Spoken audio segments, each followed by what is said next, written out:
Doctor Manish समनाई, वो doctorate किया है उन्होंने ऑक्यूपेशनल थेरेपी पे, master in degree in paediatric occupational therapy. उनकी बहुत लंबी जर्नी है इस ऑक्यूपेशनल लाइफ में। 23 इयर्स का उनका एक्सपीरियंस है और उन्होंने बहुत ही मल्टी डिसिप्लिनरी सर्विसेज को कैटर किया है। और उनकी अपनी एक टीम है, टीम सोच, जो कि बहुत ही अच्छी सोच के साथ शुरू की गई है। Welcome you sir. और इन्होंने बहुत सारे ऐसे रिसर्च प्रोजेक्ट पे काम किया है, जैसे उनका बहुत ही भागीदारी रहा है दासी, फिर है उनका न्यूरो डेवलपमेंटल थेरेपी पे, दासी पे, बेले पे, और सेंसरी इंटीग्रेशन भी उन्होंने बहुत सारे ऐसे काम किए हैं, बहुत उनका बखूबी इन्वॉल्वमेंट रहा है। तो और साथ साथ उन्होंने पेरेंट एम्पावरमेंट प्रोग्राम भी चलाया है, तो उनका एक्सपीरियंस काफ़ी है इस फील्ड में। और एज अ मॉडरेटर मैं आपको अपनी तरफ से और इस यहाँ मौजूद सभी लोगों की तरफ से मैं आप सभी का स्वागत करती हूँ। यूजुअली ओटी का रोल अर्ली इंटरवेंशन में होता है, लेकिन जो मैं जितनी मेरी थोड़ी सी समझ है, तो OT is for life long, right. जब तक हम काम कर रहे हैं, जब तक हम चल रहे हैं, हमारा ओटी का रोल है। तो क्या इस मिथ को थोड़ा सा आप एड्रेस करेंगे ब्रीफ? और दूसरी चीज़ कि अगर ओटी है, बहुत सारी है, ओटी के क्या 45 सेशन लेने से मेरी सोशलाइजेशन इम्प्रूव होगी, मेरी जेनरिक स्किल्स बढ़ेगी, क्या मेरी जो अटेंशन एंड कंसंट्रेशन है वो इम्प्रूव होगा? उस 45 minute session is very important, that I can't deny. लेकिन क्या हम ऐसे पेरेंट्स को ऐसे कुछ बता सकते हैं कि घर में ऐसी छोटी छोटी चीज़ें होती हैं जिससे हम अटेंशन कंसंट्रेशन पे काम कर सकते हैं, हम उसके सोशलाइजेशन पे काम कर सकते हैं, हम उसके फाइन मोटर पे काम कर सकते हैं, और भी बहुत सारी, जो जैसा कि इन्होंने भी बताया कि हम बहुत सारे ओरल मस्कुलर एक्सरसाइज पे भी काम सकते हैं। तो थोड़ा प्रैक्टिकल टिप्स देते हुए आप प्लीज़ एड्रेस कीजिए, that is my request. Thank you so much. Good afternoon everyone. So पहले तो ऑक्यूपेशनल थेरेपी का जो लाइफ स्पैन अप्रोच है वो इम्पॉर्टेंट है, वो समझना इम्पॉर्टेंट है, because occupational therapy directly relates to function. The word occupation comes from function rather than job और vocation. When we say function, it means कि अगर चाइल्ड अगर थोड़ा बड़ा भी है, जैसे आपने अर्ली इंटरवेंशन के लिए बोला, when the children are school going and even when children are even teenagers, there are certain functional abilities और स्किल्स जिनको हम एडीएल बोलते हैं, एक्टिविटी डेली लिविंग बोलते हैं, वो हो सकता है कि वो खुद से नहीं सीख पा रहे हैं।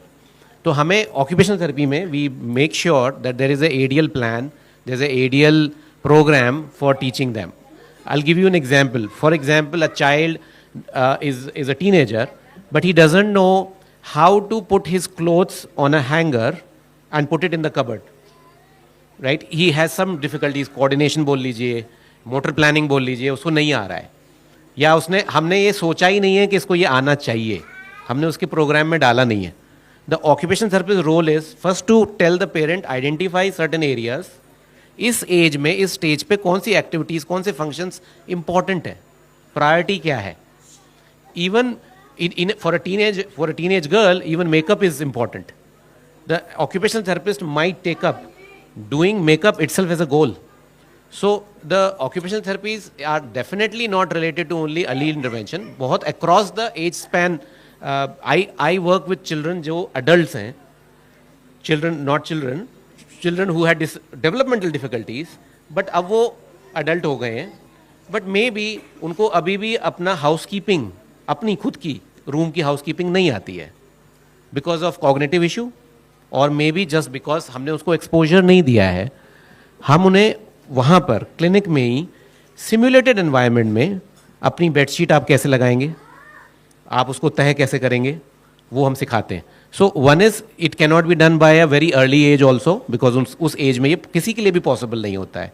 तो ऑक्यूपेशनल थेरेपिस्ट का काम होता है सबसे पहले ये आइडेंटिफाई करना कि वो कौन से फंक्शन की हम बात कर रहे हैं जो इस चाइल्ड में होना चाहिए पर है नहीं, और पेरेंट्स के साथ डिस्कस करते हैं. हम पेरेंट्स का डिस्कशन इस बारे में ज़रूर करते हैं कि आपकी प्रायोरिटी क्या है, आपको क्या लगता है कि मेरे चाइल्ड को क्या कर पाना चाहिए जो वो नहीं कर पा रहा है, या आपको ऐसा कौन सा डे टू डे फंक्शन है जिसमें अभी भी आपको उसको हेल्प देनी पड़ती है, क्योंकि ये बहुत इंडिविजुअलाइज्ड हो सकता है. You might be very happy doing house keeping for him, but you may not be happy at all feeding him, right? Or it's other way around also.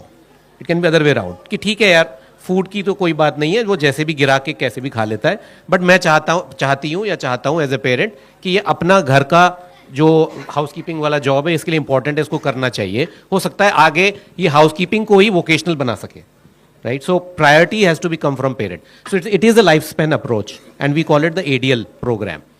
The other thing that you were asking was about practical ideas. आपने इससे पहले वो feasibility की भी बात करी थी, that is also related here. जब तक हम होम प्रोग्राम अच्छे से नहीं डिजाइन करते और पेरेंट के कॉन्टेक्स्ट में उनके घर में क्या अवेलेबल है, क्या चीज़ें पॉसिबल हैं, उसके हिसाब से हमें प्लान बनाना होता है और प्लान बताना थेरेपिस्ट की रिस्पॉन्सिबिलिटी है कि वो बताएं कि घर में ये जो आपने अभी किया थेरेपी में वही गोल को ध्यान में रखते हुए, वो अटेंशन हो गया, फाइन मोटर हो गया, ADL हो गया, उसको मैं घर में ऐसा क्या करूं कि मैं वो उसी को मैं ट्रांसफ़र कर सकूं। एक चीज़ और इम्पॉर्टेंट है जो पेरेंट्स के लिए इम्पॉर्टेंट ये है कि उनको हमेशा क्वेश्चन पूछने चाहिए थेरेपिस्ट से। मुझे लगता है कि पेरेंट्स कम क्वेश्चन पूछते हैं। फॉर एग्जाम्पल कि आपने जो बताया मैंने किया लेकिन मुझसे हुआ ही नहीं। इसमें ना तो पेरेंट की कमी है और ना ही चाइल्ड की कमी है।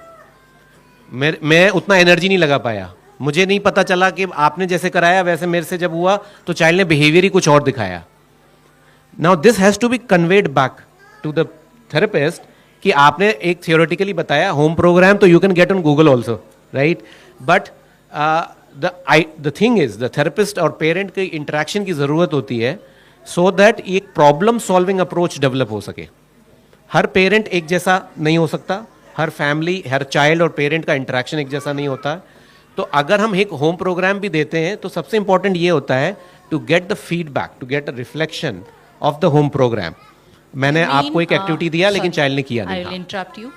यू मीन अगर हम पेरेंट के बैकग्राउंड, बच्चे के बैकग्राउंड के हिसाब से अगर कोई प्रोग्राम देख रहे हैं तो it is very important that we have to check regularly.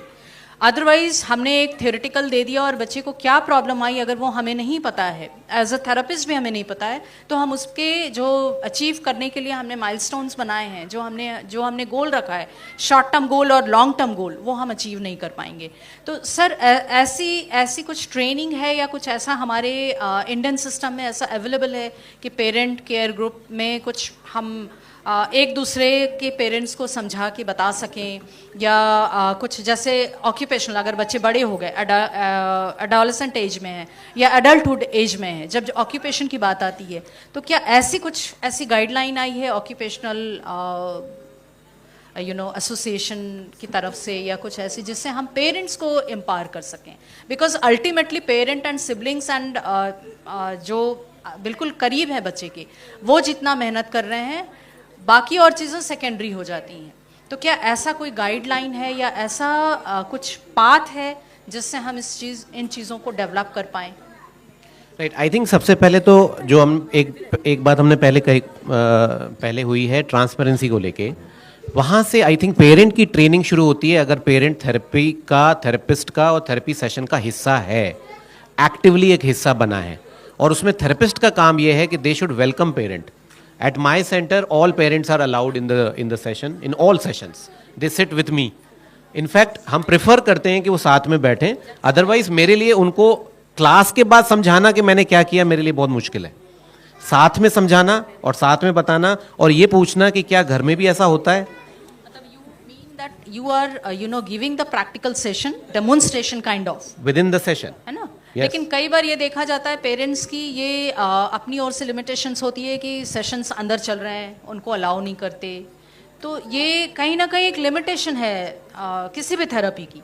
अगर मैं काउंसलिंग कर रही हूँ किसी पेशेंट का और मुझे लग रहा है कि डायरेक्टली पेशेंट का नहीं, उसके फैमिली मेम्बर्स का है, तो we have to involve the family members, otherwise therapy session will not be effective.